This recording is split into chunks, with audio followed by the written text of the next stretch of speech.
Hello दोस्तों, मेरे channel पर आपका स्वागत है। अब मैं आपको एक मजेदार कहानी सुनाने जा रहा हूँ। यदि आप मेरे चैनल पर नए हैं तो आप इसे सब्सक्राइब जरूर करें। धन्यवाद। चैप्टर 1, अपने ही शादी से नताशा का भागना। 20 लाख रुपए क्या तुम्हारे लिए कम है? मैं तुम्हें 20 लाख दूंगा अगर तुम नताशा से दूर हो जाओ। उसे यह यकीन दिला दो कि तुम बस उसके साथ नाटक कर रहे थे, कोई प्यार नहीं। उद्धरण चिन्ह। उस बड़े से हॉल में सोफे पर बैठा वह बुढ़ा आदमी अपने सामने खड़े उस लड़के से बोलता है, जो दिखने में करीब 26 से 27 साल की उम्र का था और उसकी पर्सनैलिटी भी काफी बेहतर थी। कपड़े से वह आदमी भले ही किसी गरीब परिवार का लड़का था, लेकिन अपने चेहरे और शरीर की पर्सनैलिटी से वह किसी मॉडल से कम नहीं था। उस बूढ़े आदमी की यह बात सुन वह लड़का कुछ नहीं बोलता, वह अपना सिर झुकाए हुए रहता है। ये देख वो बूढ़ा आदमी अपनी कड़क आवाज में उस लड़के पर गुस्सा दिखाते हुए बोलता है, अगर तुमने मेरी बात नहीं मानी तो मेरे पास और भी उपाय है। उद्धरण चिन्ह। मैं तुम्हारा ऐसा हाल करूंगा कि तुम शहर में छुपने के लिए भी जगह नहीं ढूंढ पाओगे। उद्धरण चिन्ह। उस बूढ़े की यह बात सुन वो लड़का एक सेकंड के लिए कांप जाता है। उसके सामने बैठे आदमी की पहुंच पकड़ से वो लड़का अनजान नहीं था। वो जानता था जो वो बूढ़ा आदमी उसे धमकी दे रहा है वो करने में उसे मात्र 5 मिनट लगेगा, लेकिन फिर भी वह उस बुढ़े की बात नहीं मानना चाहता था। इसीलिए वह लड़का अपना सिर उठा उस बूढ़े आदमी की ओर देखते हुए अपने धीमी आवाज में बोलता है, दद्दू, अगर आप मुझे एक मौका दे तो मैं खुद को अपने सामने प्रूव कर सकता हूँ। प्लीज मुझे एक मौका दे दीजिए। इतना बोलते हुए वो लड़का बहुत ही तेजी के साथ जा उस बूढ़े आदमी के सामने बैठ उसके पैर पकड़ लेता है। उस आदमी के पैर पकड़े हुए वह लड़का अपने गिरगिरानी आवाज में बोलता है, दादू, मैं नताशा से बहुत प्यार करता हूँ, प्लीज मुझे खुद को प्रूव करने के लिए एक मौका दे दीजिए। उद्धरण चिन्ह। लेकिन उस लड़के की यह बात सुन तुरंत से वह बूढ़ा आदमी अपने पैर से उस लड़के के सीने पर मार उसे खुद से दूर धकेलते हुए बोलता है, कौन सा प्यार? क्या तुम्हारा प्यार मेरी पोती को आराम की जिंदगी दे सकता है? उद्धरण चिन्ह। क्या तुम्हारा प्यार मेरी पोती को शानो शौकत दे सकता है जो अब तक मैं देते आया हूं? क्या तुम्हारे प्यार के बदौलत मेरी पोती दुनिया वालों के सामने तनकर खड़े होने का हक रख पाएगी? उद्धरण चिन्ह। उस बुढ़े की यह बात सुन वह लड़का कुछ नहीं बोलता। उसकी आंखों में अभी भी आंसू भरा था। वह अपना सिर नीचे किए हुए रो रहा है। या देख वो बूढ़ा खड़े होते हुए बड़े ही शांति बोलता है, मेरी पोती की शादी आज से 2 दिन बाद विद्युत सिंह के साथ हो रही है। क्या तुम जानते नहीं विद्युत सिंह कौन है? विद्युत से शादी कर मेरी पोती पूरे जीवन के लिए एक शान शौकत वाले जिंदगी बिताएंगे। उद्धरण चिन्ह। लेकिन अगर वह तुम्हारे इस झूठे प्यार के झंझट में रहेगी तो उसका जीवन नर्क से भी बदतर हो जाएगा। क्या तुम यह नहीं जानते? उद्धरण चिन्ह। उस बुढ़े की यह बात सुन वह लड़का कुछ नहीं बोलता। शायद से वो जानता था उसके सामने बैठा हुआ वो आदमी गलत नहीं बोल रहा है। उसकी इतनी कैपेसिटी नहीं कि वह उसकी पोती को वह सब कुछ देख सके जो अब तक देते आया था। यही सब सोचते हुए वह लड़का अपना सिर पर उठा उस बुढ़े आदमी से बोलता है, ठीक है दद्दू, अगर आप मुझे 50 लाख दे दो तो मैं नताशा की जिंदगी से कल ही दूर हो जाऊंगा। मैं कल छोड़कर चला जाऊंगा। उद्धरण चिन्ह। उस लड़के की यह बात सुन एक सेकंड के लिए वह बूढ़ा आदमी कुछ नहीं बोलता, पर अगले ही पल अपना सिर उठा वह उस लड़के से बोलता है, ठीक है, यह अमाउंट तुम्हारे बैंक में अगले 1 घंटे के अंदर ट्रांसफर हो जाएगा। उद्धरण चिन्ह। पर तुम अपने वादे से पलट नहीं सकते। तुम्हें नताशा से दूर रहना होगा। उद्धरण चिन्ह। इतना बोल वो बूढ़ा वहां से चला है। उस बूढ़े के जाते ही तुरंत से वो लड़का अपने आंसुओं को पोंछते हुए खुद के चेहरे पर एक शैतानी मुस्कान लाते हुए खुद में बोलता है, सॉरी दादू, पर इतना जल्दी मैं अपने जैकपॉट को छोड़ नहीं सकता। इतना बोलते हुए वो लड़का वहां से चला जाता है। दूसरे दिन इंटरनेशनल एयरपोर्ट मुंबई। एयरपोर्ट के सामने अभी भी वही लड़का था जो कल अपने प्यार की दुहाई मांग रहा था, लेकिन अभी उस लड़के के साथ एक लड़की भी थी जो अभी काफी ज्यादा रो रही थी। या कोई और नहीं, नताशा शेखावत थी। नताशा को ऐसे रोते देख वह लड़का उसके आंसुओं को पोंछते हुए नताशा से बोलता है, मैं तुमसे बहुत प्यार करता हूं, लेकिन हमारा ये रिश्ता तुम्हारे लिए ठीक नहीं। उद्धरण चिन्ह। तुम्हें तो पता ही है, अब तो तुम्हारे दादाजी ने मुझे पैसे भी दे दिया है, अब भला मैं तुम्हारे साथ कैसे रह सकता? उद्धरण चिन्ह। मुझे ठाकुर विद्युत सिंह के साथ शादी नहीं करना। उद्धरण चिन्ह। प्लीज मुझे यहाँ से ले चलो। उस नताशा की यह बात सुन उस लड़के के चेहरे पर एक शातिर मुस्कान आ जाती है, पर तुरंत से वो खुद को नॉर्मल कर अपने नताशा की ओर देख अपनी रोनी आवाज में बोलता है, नताशा, तुम तो जानती ही हो मैं तुमसे कितना प्यार करता हूँ, लेकिन अब मेरे हाथ में कुछ भी नहीं, मैंने तुम्हारे दादाजी से पहले ही प्रॉमिस कर दिया है। उद्धरण चिन्ह। मुझे कुछ नहीं पता, मुझे तुम्हारे साथ चलना है। नताशा के इतना बोलने के बाद कुछ देर के लिए उन दोनों में शांति रहती है। नताशा उस लड़के के आंखों में देख रही थी, वही वो लड़का भी उसे, पर फिर अचानक से नताशा के चेहरे पर चमक आ जाता है। वह तुरंत से उस लड़के के चेहरे को पकड़ अपने रोनी आवाज में बोलती है, तारांकन, मैं तुम्हारे साथ चलने के लिए तैयार हूं, अगर तुम मुझे ले चलते हो तो। उद्धरण चिन्ह। मुझे फर्क नहीं पड़ता मेरे दादू ने तुम्हें कितने पैसे और क्यों दिया, लेकिन उसे हम दोनों एक बेहतर जिंदगी जी सकते हैं, अगर तुम चाहो तो प्लीज मुझे अपने साथ ले चलो। उद्धरण चिन्ह।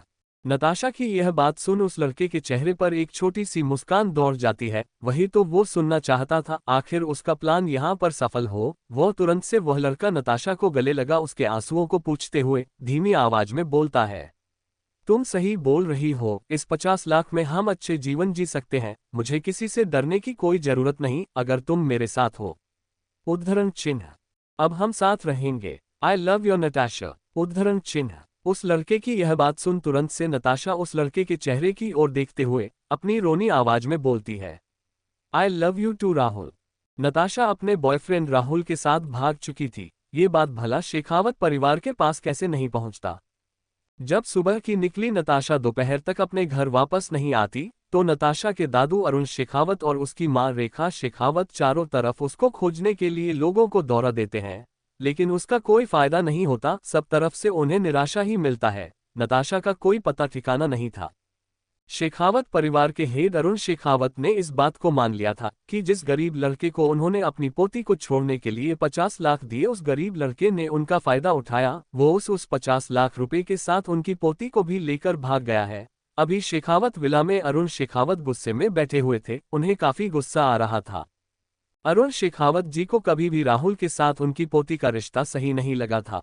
उन्हें लोगों की समझ भली भांति थी और उनके नज़र में राहुल एक बेहतर लड़का नहीं था। इसीलिए तो उन्होंने राहुल को 50 लाख रुपए भी दे दिए थे अपने पोती को छोड़ने के लिए, लेकिन उसका कोई फायदा नहीं हुआ। अंत में उनकी पोती उनकी सदियों से कमाई इज्जत को नीलाम करते हुए उनके परिवार के बारे में बिना कुछ सोचे समझे उस आदमी के साथ भाग गई, जो उसके लिए कहीं से भी फिट नहीं था।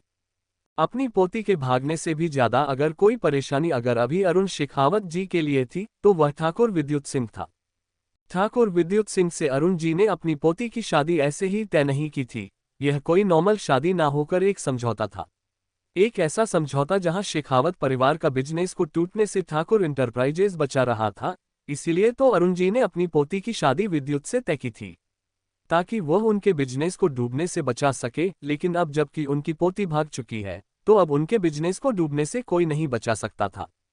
लगता है इस बुढ़े उम्र में उन्हें अपनी आंखों के सामने सब कुछ जाता हुआ भी देखना पड़ेगा। पहले ही अपने खुद के जवान बेटे को कुछ साल पहले हुए हादसे में खोने के बाद अरुण जी पूरी तरह से अकेले हो चुके थे। उनके जीवन में कोई सहारा नहीं था। अंत में उन्होंने अपने इस डूबती बिजनेस के नया को पार लगाने के लिए खुद की पोती का दांव पर लगा दिया था, लेकिन लगता है उसका भी कोई फायदा नहीं होने वाला था। यही सब सोचते हुए शेखावत हाउस के लिविंग हॉल में अभी अरुण जी अपने सिर पर हाथ रखे हुए बैठे थे कि तभी उनके पास उनका असिस्टेंट राकेश आता है। राकेश आते ही अरुण जी से घबराई हुई आवाज में बोलता है, बॉस, हमें पता चला है नताशा बेबी राहुल के साथ आज सुबह की ही फ्लाइट से इंग्लैंड के लिए रवाना हो चुकी है। उद्धरण चिन्ह उद्धरण। क्या वह भला ऐसे कैसे कर सकती है? तुम अभी इंग्लैंड के लिए निकलो और उसे घसीटते हुए लेकर वापस आओ। उद्धरण चिन्ह। मैं उसे उस लड़के के साथ नहीं छोड़ सकता। उद्धरण चिन्ह। अपनी बॉस की यह बात सुन अरुण जी गुस्से में उसे चिल्लाते हुए बोलते हैं। अरुण जी की यह बात सुन राकेश अपना सिर नीचे झुकाए हुए अपने हाथ पर हाथ रखते हुए अरुण जी को समझाते हुए बोलता है, लेकिन बॉस, आपको लगता है ये सब करना ठीक होगा? क्या आप नताशा बेबी को नहीं जानते? वो कभी भी विद्युत ठाकुर से शादी नहीं करना चाहती थी। वह तो आपने ही उन्हें फोर्स किया था। उद्धरण चिन्ह। और क्या आपको लगता है अगर हम उन्हें वहां से वापस लेकर आ जाते हैं तो वह इस बार विद्युत से खुशी से शादी कर लेगी? उद्धरण चिन्ह। वही उस लिविंग हॉल में एक और औरत बैठी थी जिसकी उम्र 40 से 45 साल के बीच होगा। वह औरत अरुण जी को ऐसे चिल्लाते हुए देख भी कोई रिएक्शन नहीं देती। यह कोई और नहीं नताशा की मॉम रेखा जी थी। अपने ससुर को ऐसे चिल्लाते देख भी रेखा जी कुछ नहीं बोलती। रेखा जी इस घर की बहू थी, अपने फैमिली बिजनेस को बचाने के लिए अंत में उन्होंने अपनी बेटी को सैक्रिफाइस किया था। लेकिन उसका भी उनके खानदान को कोई फायदा नहीं हुआ, अंत में उनकी बेटी भाग गई। वही राकेश को ऐसे अपनी पोती के बारे में बोलते देख तुरंत से अरुण जी गुस्से में उसे के ऊपर चिल्लाते हुए बोलते हैं, तो तुम क्या चाहते हो? मैं ऐसे ही माथे पर हाथ रख हुए ये सब कुछ देखता रहूं? उद्धरण चिन्ह। अपने उस बिजनेस को डूबते हुए देखता रहूं जिसे मैंने इतनी मेहनत से खड़ा किया है? क्या तुम्हें लगता है अब ठाकुर परिवार से हमें कोई बता सकता है? अरुण जी को ऐसे चिल्लाते देख राकेश कुछ नहीं बोलता। वहीं बैठी रेखा जी भी अपने सिर पर हाथ रखे हुए बैठी थी। अपनी बेटी को उन्होंने मना किया था राहुल के साथ भागने के लिए, लेकिन अंत में उनकी बेटी राहुल के साथ भाग चुकी थी। लिविंग हॉल का मौसम फिलहाल काफी ज्यादा शांत था कि तभी वही सामने वाले कमरे का दरवाजा खोलते हुए वहां से एक लड़की की बहुत ही मीठी आवाज बाहर निकलती है। नाना जी, क्या हुआ? आप इतना क्यों चिल्ला रहे हैं? इससे आपकी सेहत खराब हो जाएगी। उद्धरण चिन्ह। यह कोई और नहीं नित्या थी, अरुण जी की बेटी यानी कि उनकी नातिन नित्या अभी अपने कमरे में पढ़ रही थी कि तभी उसे बाहर से ऐसे शोर शराबा सुनने को मिलता है। बाहर से आ रहे इन आवाज को सुन पहले को नित्या खुद पर कंट्रोल करते हुए कमरे में रहती है, लेकिन अब जबकि अरुण जी इतना चिल्ला रहे थे, नित्या खुद को अब तक उस कमरे में बंद करके नहीं रख सकती थी। नित्या का चेहरा काफी मासूम था, वो दिखने में भोली भाली सीधी सी लड़की लगती थी। उसके चेहरे पर लगी हुआ वो बड़ा सा चश्मा उसकी सीधापन की सच्चाई बयां कर रहा था। वही लिविंग हॉल में इतनी देर से शांत बैठी रेखा जी नित्या को देखते ही तुरंत से अरुण जी से बोलती है, डैडी जी, ऐसा नहीं है कि आपके हाथ से सब कुछ चला गया है, आपके पास अभी भी चांस है, क्यों ना आप नताशा को नित्या से रिप्लेस कर दो। उद्धरण चिन्ह। क्या तुम्हारा दिमाग खराब है? उद्धरण चिन्ह। अरुण जी तुरंत से रेखा को गुस्से में बोलते हैं। अरुण जी की यह बात सुन तुरंत से रेखा जी अपने सोफे से उठ नित्या के पास जा उसके अगल बगल घूमते हुए अरुण जी से बोलती है, क्यों नहीं? आखिर यह पॉसिबल क्यों नहीं? क्या नित्या इस खानदान की बेटी नहीं? उद्धरण चिन्ह। क्या उसने इस घर का नमक नहीं खाया है? हम बचपन से ही नित्या को पाल पोस कर बड़ा किया है, आखिर उसका फायदा क्या? क्या सारी सैक्रिफाइस मेरी बेटी ही करेगी? उद्धरण चिन्ह। रेखा जी की यह बात सुन अरुण जी का गुस्सा और ज्यादा बढ़ जाता है, पर फिर भी वो उन्हें इग्नोर करते हुए नित्या से थोड़ा चिल्लाते हुए बोलते हैं, तुम अभी कॉलेज के लिए निकलो, मैं नहीं चाहता कि इस घर के मामले में तुम कुछ बोलो। उद्धरण चिन्ह। लेकिन नाना जी। उद्धरण चिन्ह। क्या तुम्हें मेरी बात समझ नहीं आता? उद्धरण चिन्ह। अरुण जी को ऐसे गुस्से में ये बोलते देख नित्या दोबारा कुछ नहीं बोलती। वह अपना सिर नीचे झुका उनकी बात मानते हुए तुरंत से अपने कमरे से अपना बैग ले वहां से जाने को होती है। लेकिन जैसे ही नित्या घर का मेन डोर खोल बाहर निकलने को होती है कि तभी वो किसी से टकरा जाती है।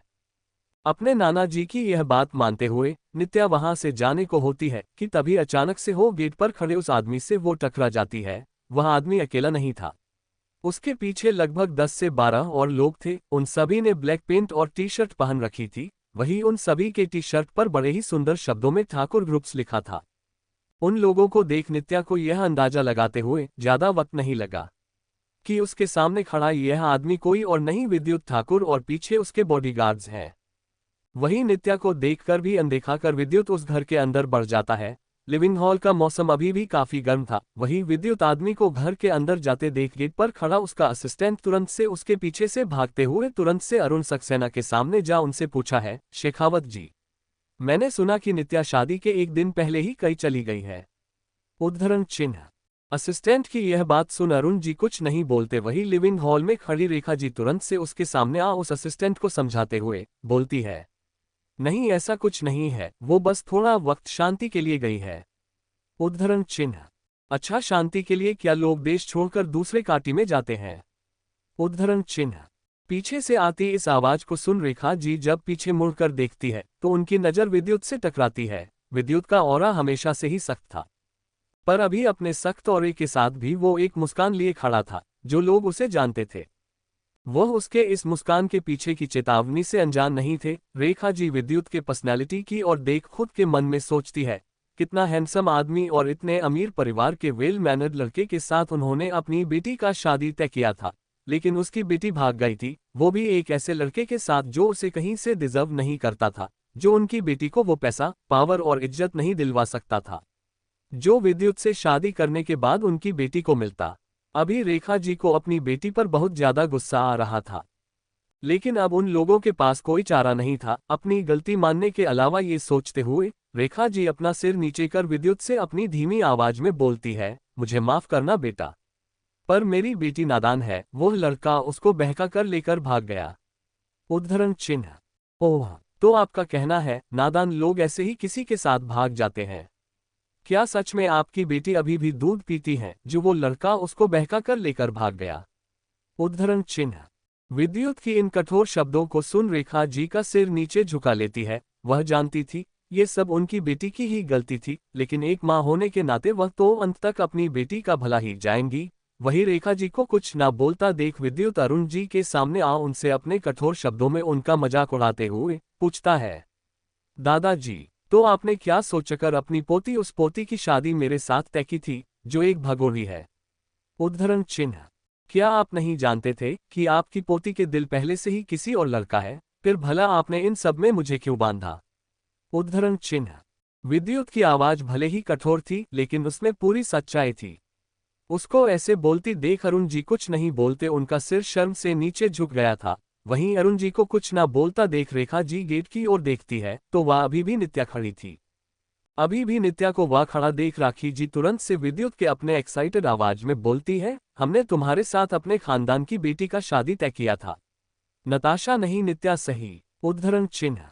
नित्या। उद्धरण चिन्ह। नित्या का नाम सुनते हुए विद्युत राखी जी के आंखों की इशारा को समझते हुए गेट पर खड़ी नित्या को देखता है। नित्या काफी ज्यादा भोली भाली थी, उसकी ड्रेसिंग सेंस काफी ज्यादा बच्चों की तरह थी।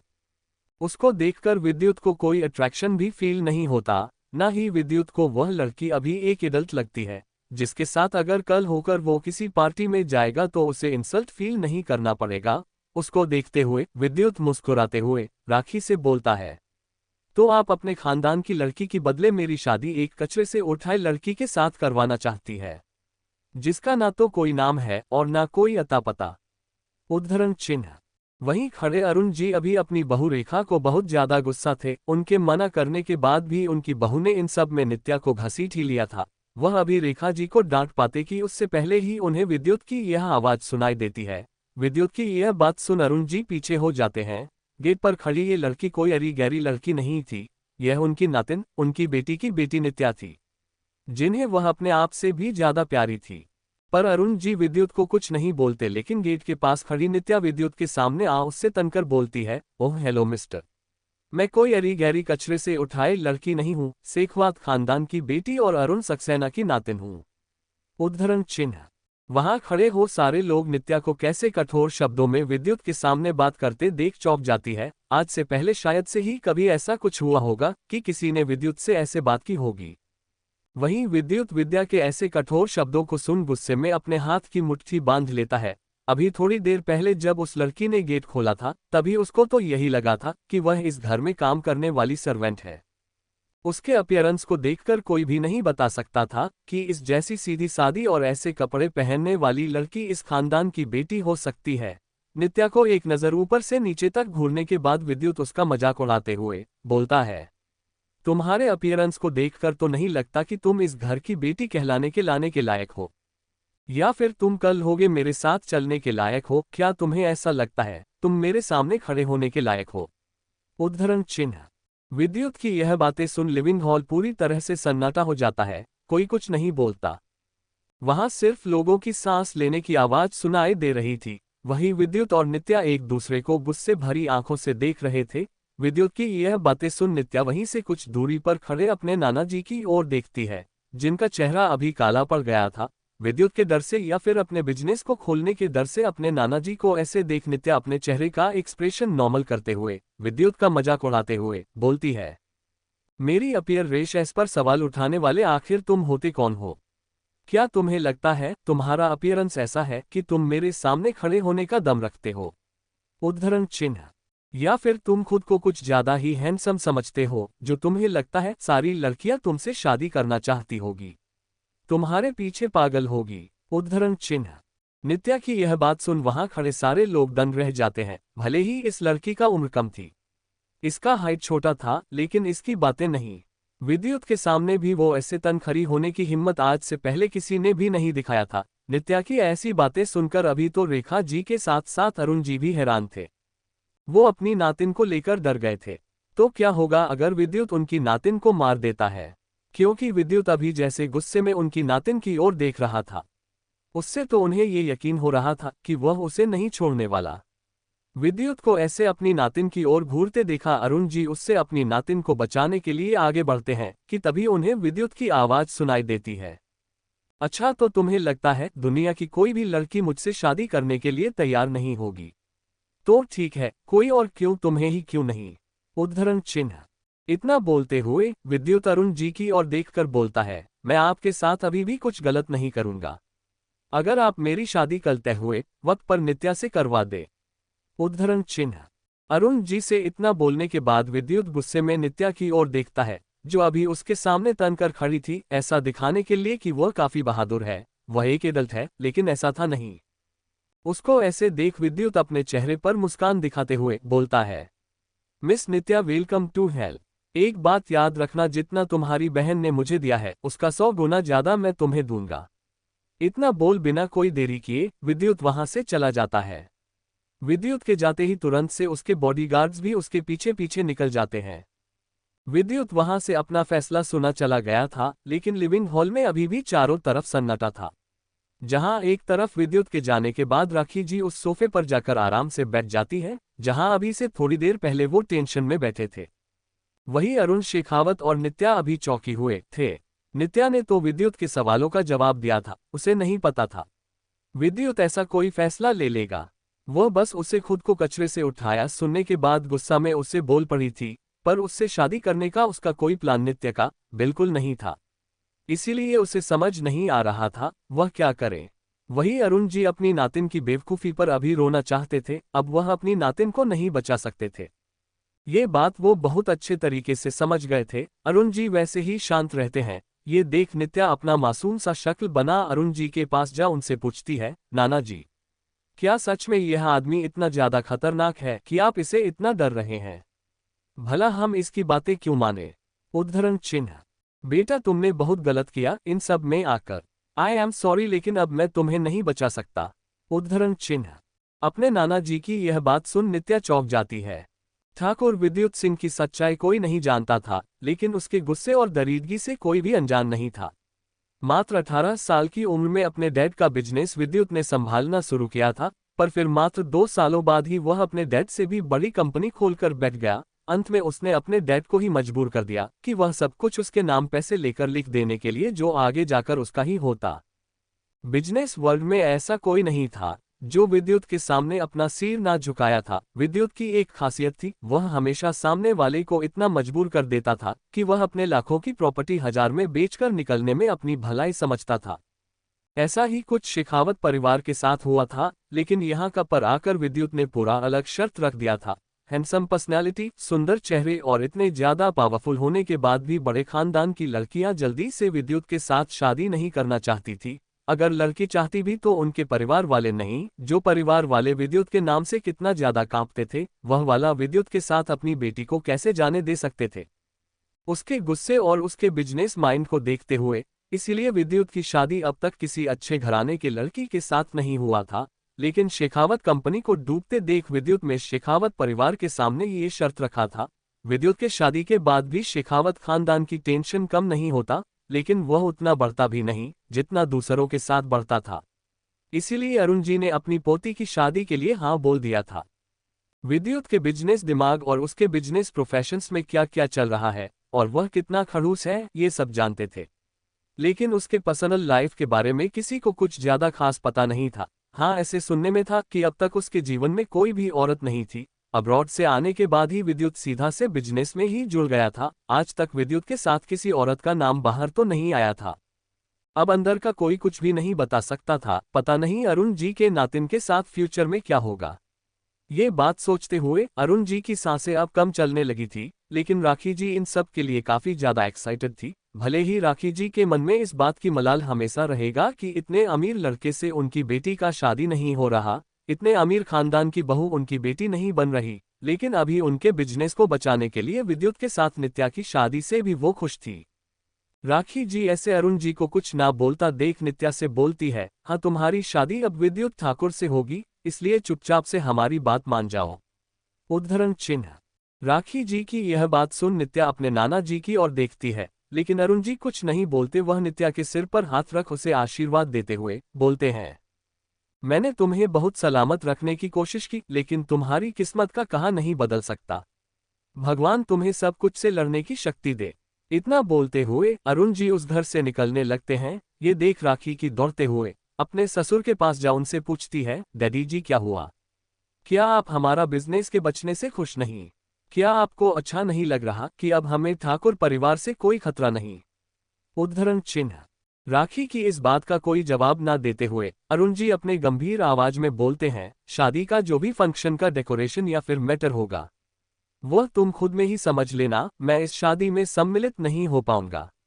इतना बोल अरुण जी वहां से जाने को होते हैं। ये देख राखी जी उनसे अपनी धीमी आवाज में बोलती है, डैडी जी आखिर ये लड़की किस खानदान की है जिसके लिए आप इतना परेशान हो रहे हो? उद्धरण चिन्ह। ऐसा परेशान तो आप मेरी बेटी के लिए भी नहीं हुए जो आपकी पोती थी। उद्धरण चिन्ह। उसके शरीर का हर खून का कतरा शेखावत खानदान का है। उद्धरण चिन्ह। इतना बोलते हुए बिना कोई देरी अरुण जी वहां से चले जाते हैं। अरुण जी के जाने के बाद गेट पर खड़ी राखी अपने सामने खड़े उस लड़की को देखती है। अरुण शेखावत की उससे झूठ बोल रहा है।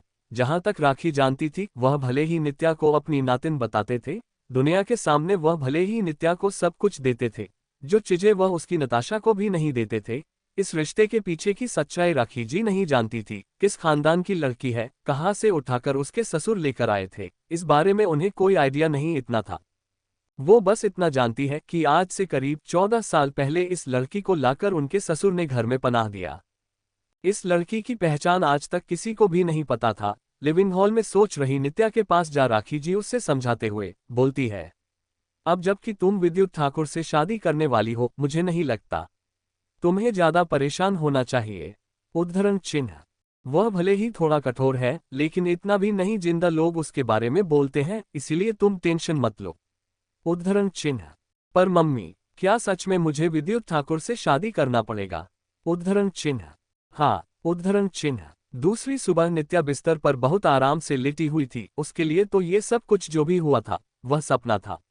उसे ऐसा उम्मीद था कि कल सुबह वह उठेगी और यह सपना उससे का टूट जाएगा, लेकिन ऐसा बिल्कुल नहीं था। सुबह के 7 बजे नित्या अभी भी बिस्तर पर सोई हुई थी। ये देख राखी जी तुरंत से नित्या के पास जा उसे उठाने की कोशिश करती है, लेकिन नित्या अपने नींद में इतनी ज्यादा मगन थी कि उसे राखी जी की आवाज सुनाई नहीं दे रही थी। ये देख राखी जी तुरंत से वही रखी टेबल का पानी नित्या के ऊपर उछलते हुए उसे बोलती है, क्या तुम भूल गई, आज तुम्हारी शादी है, भला तुम ऐसे कैसे सो सकती हैं? उद्धरण चिन्ह। शादी? पर मामी वह तो। इतना बोलकर नित्या शांत हो जाती है। इसका मतलब कल जो कुछ भी उसके साथ हुआ था वह कोई सपना नहीं था, वह हकीकत है जिसे वह चाहकर भी नहीं भाग सकती थी। वही नित्या को कुछ ना बोलता देख राखी जी तुरंत से उसे बोलती है, जल्दी से जाकर बाथरूम से फ्रेश हो वापस आओ, हमें अभी तुम्हें तैयार करना होगा, इसके बाद हमें तुम्हारी शादी के लोकेशन से भी चलना होगा। उद्धरण चिन्ह। जी मामी। उद्धरण चिन्ह। इतना बोल नित्या अपनी दबे पांव से बाथरूम में चली जाती है। नित्या के जाने के बाद राखी जी कुछ सोचते हुए खुद में बोलती है, डैडी जी आप कुछ भी बोलो, ये लड़की हमारे खानदान की तो बेटी बिल्कुल नहीं है। उद्धरण चिन्ह। तो फिर आपने उसे उठाया कहाँ से? क्या ऐसा है जो हमसे छुप रहा है? क्या आपने कोई राज अपने सीने में दफन कर रखा? उद्धरण चिन्ह। 5 स्टार होटल ग्रीन पैलेस के फ्लोर 4 पर विद्युत अभी तैयार हो रहा था। विद्युत को ऐसे शेरवानी डालते देख उसका दोस्त जिसका नाम कुशाल था, वह विद्युत से मजाक करते हुए उसे बोलता है, मेरी जान आज तू शादी करने वाला है, पर अभी भी तेरे चेहरे का एक्सप्रेशन किसी बूढ़े बाप से कम नहीं। थोड़ा तो मुस्कुरा लिया कर, भाभी जी भी इम्प्रेस हो जाएगी। उद्धरण चिन्ह। भाभी जी, माय फुट। विद्युत कोई नित्या से प्यार नहीं करता था, ना ही वह उसमें इंटरेस्टेड था, लेकिन नित्या को ऐसे खुद को इंसल्ट करते देख विद्युत को अपने ईगो पर हॉट होता हुआ महसूस होता है। इसीलिए तो विद्युत ने नित्या को सबक सिखाने के लिए उससे शादी करने की सोची थी। वही विद्युत को नित्या के लिए ऐसा बोलते देख तुरंत से कुशाल अपने दोस्त को शांत करते हुए उसे बोलता है, अबे यार, इतना क्यों गुस्सा कर रहा है? पता नहीं तुझे उस नताशा शेखावत में क्या दिख गया था जो तू उसके लिए पागल हो गया था। उद्धरण चिन्ह। उससे ज्यादा घटिया लड़की तो मैंने आज तक नहीं देखी थी। पूरा शेखावत परिवार का नाम डूबा, वह भाग गई किसी और के साथ, और तू उसके बारे में सोच रहा है। उद्धरण चिन्ह। शट अप, मेरे मन में ऐसा कुछ नहीं। इतना बोलते हुए विद्युत अपने चेहरे पर सेहरा डाल चेक करता है। विद्युत को ऐसा चेहरा पहनते देख और उसे इतने कठोर आवाज में ये बोलते देख एक सेकंड के लिए कुशाल शांत हो जाता है। विद्युत उसका दोस्त था, पर उसके सामने उसकी भी कोई खासा नहीं चलती थी, लेकिन फिर भी दोस्ती के नाते वह थोड़ी बहुत मजाक कर लिया करता था। वही कमरे का माहौल अभी काफी ज्यादा टेंशनमय था। विद्युत काफी गुस्से में था। वही कुशाल उसे समझा नहीं पा रहा था कि उसे क्या करना चाहिए और क्या नहीं, कि तभी उस कमरे के गेट पर एक सर्वेंट आ विद्युत से बोलता है, बॉस, अभी अभी गेटकीपर ने बोला कि मैडम की कार होटल पहुंचने वाली है। उद्धरण चिन्ह। उस सर्वेंट की यह बात सुन तुरंत से कुशाल उस कमरे की बालकनी से जाकर नीचे की ओर देखता है, तो उसकी नजर कार में बैठी नित्या पर पड़ती है। नित्या को देख एक सेकंड के लिए कुशाल की सांसें थम जाती है। वह विद्युत से नित्या के बारे में बोलने के लिए उसके पीछे मुड़ने को होता है कि तभी उसकी नजर अपनी बगल में खड़े विद्युत की जाती है, जो अभी नीचे की ओर ही देख रहा था। विद्युत को ऐसे नित्या की ओर देखते देख कुशाल अपने दोस्त से बोलता है, भाई, क्या सोचकर तुमने इतनी छोटी उम्र की लड़की के साथ शादी करने का फैसला किया है? ये लड़की तो काफी कम उम्र की है, प्लीज इसके साथ शादी के बाद नॉर्मल बिहेव करना। उद्धरण चिन्ह। मुझे क्या करना चाहिए और क्या नहीं, मुझे नहीं लगता है, मुझे सीखने की जरूरत है। तू शांत रह। उद्धरण चिन्ह। विद्युत को ऐसे गुस्से में ये बोलते देख कुशाल शांत हो जाता है। वहीं दूसरी तरफ होटल के मेन गेट पर नित्या की कार लग चुकी थी। चौकीदार अभी कार की डेट खोल पाता कि तभी अचानक से पता नहीं कैसे लगभग 20-22 रिपोर्ट वहां पहुंच जाते हैं। अपने कैमरामैन के साथ रिपोर्टर आते ही तुरंत से चारों तरफ से उसकी कार घेर लेते हैं। रिपोर्टर को ऐसे देखने के बाद भी नित्या अपनी हिम्मत जुटा कार से बाहर निकलती है, लेकिन कार के बाहर निकलते हैं नित्या की सारी हिम्मत जवाब दे देती है। वहां पर रिपोर्टर्स की संख्या बहुत ज्यादा थी। नित्या को ऐसे कार से बाहर निकलते देख तुरंत से रिपोर्टर अपने अपने सवालों को नित्या के ऊपर फेंकना शुरू कर देते हैं। पहला रिपोर्ट, मिस आप कौन है? क्या ये शादी नताशा शेखावत और विद्युत ठाकुर के बीच में होने वाली नहीं थी? उद्धरण चिन्ह। मिस, अगर आप भी शेखावत खानदान की लड़की है तो आपके साथ आपके अरुण शेखावत या फिर रेखा जी क्यों नहीं? उद्धरण चिन्ह। मिस, क्या सच में आपकी बहन भाग चुकी है? उद्धरण चिन्ह। रिपोर्टर लगातार नित्या के ऊपर अपने सवालों की बौछार करने लगते हैं, लेकिन नित्या उनमें से किसी के सवालों का कोई भी जवाब नहीं दे पा रही थी। वहीं उसका साथ देने के लिए अभी राखी जी भी नहीं थी। भले ही अरुण शेखावत ने अपनी बहू को नित्या की शादी की देखरेख करने के लिए बोल रखा था, लेकिन उसके बाद भी रेखा जी अभी नित्या के साथ कार में ना बैठकर उसके पीछे वाले कार में बैठी थी, जो अभी पूरी तरह लोगों से घिरा हुआ था। रिपोर्टर को ऐसे नित्या को परेशान करते देख कुशाल अपने दोस्त से बोलता है, भाई विद्युत, मुझे लगता है तुम्हें नित्या की मदद करनी चाहिए। देख तो वह रिपोर्टर कैसे उसके साथ जल्लादों की तरह बिहेव कर रहे हैं। उद्धरण चिन्ह। जाने दो, उसे भी यह सब मेंटेन करना आना चाहिए। मैं भी तो देखूं भला उसके अंदर कितनी जान है। उद्धरण चिन्ह। विद्युत की यह बात सुन कुशाल कुछ नहीं बोलता। उसका दोस्त भी भला जल्लाद से कम था क्या? वहीं नित्या रिपोर्टर्स के बीच पूरी तरह से घिर चुकी थी। इतनी मेहनत करने के बाद भी वह बेचारी उन रिपोर्टर्स के उस भीड़ से बाहर नहीं आ पा रही थी। वही लगातार रिपोर्टर्स की वह सवाल नित्या के सिर के ऊपर से जा रहे थे। तभी अचानक से एक रिपोर्टर का माइक जा नित्या के सिर के जा फंस जाता है, जिसकी वजह से नित्या का बाल खराब हो जाते हैं। वहीं उसका वेडिंग ड्रेस भी ऐसे लोगों की धक्का मुक्की करने की वजह से काफी ज्यादा खराब हो गया था। लेकिन इन सब से भी बुरी बात यह हुई कि पता नहीं कैसे लेकिन अचानक से नित्या फर्श पर गिर जाती है। नित्या के फर्श पर गिर जाने के बाद भी वह रिपोर्टर्स उसको घेरे रहते हैं कि तभी अचानक से उनमें से एक रिपोर्टर्स चिल्लाता हुए बोलता है, विद्युत ठाकुर आ गए। उद्धरण चिन्ह। रिपोर्टर की यह बात सुन तुरंत से दूसरे रिपोर्टर्स विद्युत के लिए एक रास्ता छोड़ देते हैं। विद्युत बिना कोई देरी किए तुरंत से विद्या के सामने जा उसके तरफ अपना हाथ बढ़ाते हुए बोलता है, चलो जल्दी, वरना इससे भी बदतर माहौल का सामना करना पड़ेगा। उद्धरण चिन्ह। नित्या फर्श पर गिरी थी, लेकिन विद्युत के इतना बोलते ही तुरंत से वह बिना कुछ ज्यादा सोचे उसकी हाथ में अपना हाथ थमा देती है, जिसके बाद विद्युत उन सभी रिपोर्टर्स के बीच से नित्या को ले जाकर सीधा से मंडप पर पहुंचता है। मंडप में पहले से ही सारी तैयारी हो चुकी थी, इसीलिए वह दोनों एक साथ बैठ जाते हैं। पंडित जी शादी की रस्म शुरू करते हैं। जिसके बाद उनकी शादी बड़े ही आराम से हो जाती है। शादी होने के बाद वहां आए गेस्ट के साथ विद्युत और नित्या हेलो हाय करने लगते हैं। नित्या के लिए यह पहली बार था, वो ड्रिंक नहीं करना चाहती थी, लेकिन पता नहीं क्यों किसी ने उसके ऑरेंज जूस में उसे ड्रिंक मिलाकर पिला दिया था। एक तो सुबह से इतनी ज्यादा थकान, ऊपर से शराब का नशा पूरी तरह से छाया हुआ था। तुरंत से नित्या सर्वेंट की मदद से अपने उस कमरे के बिस्तर पर जाकर लेट जाती है जो आज उसके विद्युत के लिए सजाया था। नित्या अभी उस बिस्तर पर लेटे चैन की सांस ले रही थी। वहीं नीचे विद्युत पार्टी में आए उन सभी गेस्टों को विदा कर रहा था। सभी गेस्ट को विदा करने के बाद कुशाल वही सर्वेंट से पूछता है, नित्या कहाँ है? उद्धरण चिन्ह, बॉस मैम तो रूम नंबर 502 में है। उद्धरण चिन्ह 502। इतना बोलते हुए विद्युत के चेहरे पर एक शैतानी मुस्कान दौड़ जाती है। थोड़ी देर बाद जब विद्युत अपने उस कमरे में पहुंचता है तो नित्या पहले से ही बिस्तर पर सो चुकी थी। ये देख विद्युत के हाथ की पकड़ मजबूत हो जाती है। वो गुस्से में नित्या के पास जा उसे उठाने की कोशिश करते हुए बोलता है, हेलो मिसेज नित्या ठाकुर, आप अभी कैसे सो सकती हो? क्या आपको पता नहीं आज कौन सा दिन है? उद्धरण चिन्ह।